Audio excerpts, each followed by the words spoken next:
A reading from Psalm 84. Happy are those whose strength is in you, in whose heart are the highways to Zion. A few years ago, my sister and I decided to make a pilgrimage from the ruined Abbey of Melrose in the Scottish borderlands to the holy island of Lindisfarne off the northeast coast of England. It would take us through the hills and fields, over Roman roads, and also across an ancient pilgrim path, crossable only at low tide, over the sands that separate the Holy Island from the rest of England. We wanted to put our feet in the same salty mud in which earlier pilgrims had walked.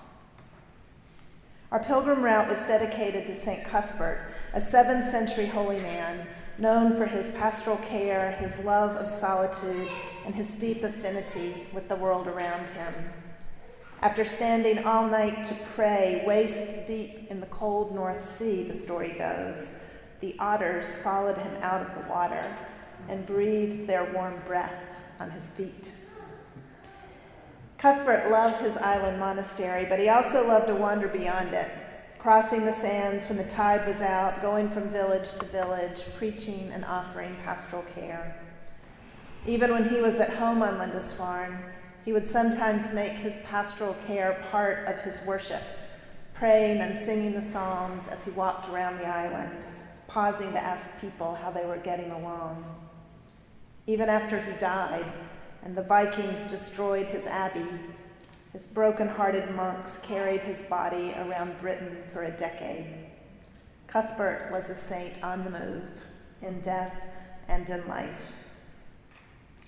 And so at the end of May of 2017, my sister and I met at Melrose Abbey to follow him.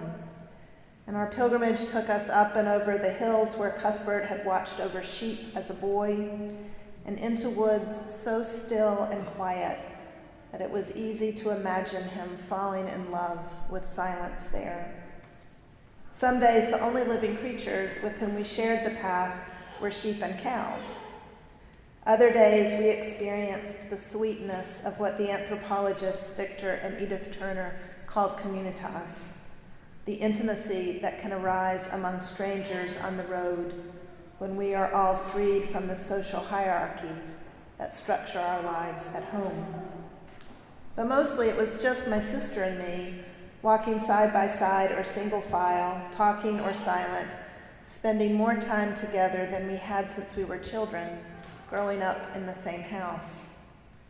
Our pilgrimage was not only a journey into Cuthbert's life, but our own, a journey into childhood as old memories awakened, and a journey into each other's present lives as gradually the things dearest to us worked their way up into our conversation.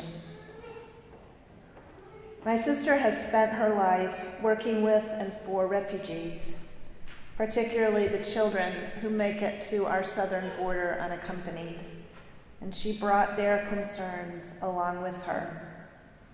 Imagine, she would say, as we struggled up a hill, if we had to walk 20 miles today instead of 10.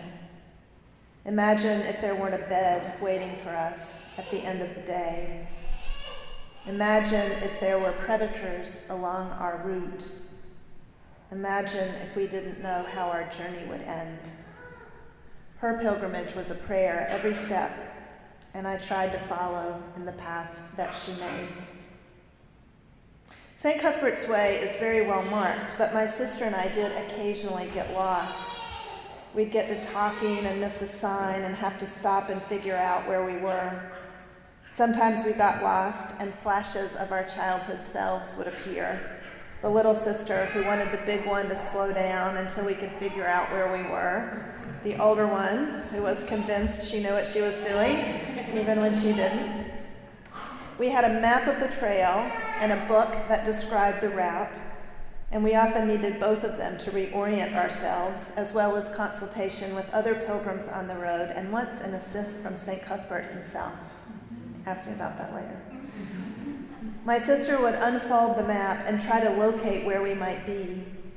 I would read from the descriptions in the book, and we'd compare them until something clicked, until we realized we had walked through the wrong gate, or skirted around a stand of trees that we should have entered.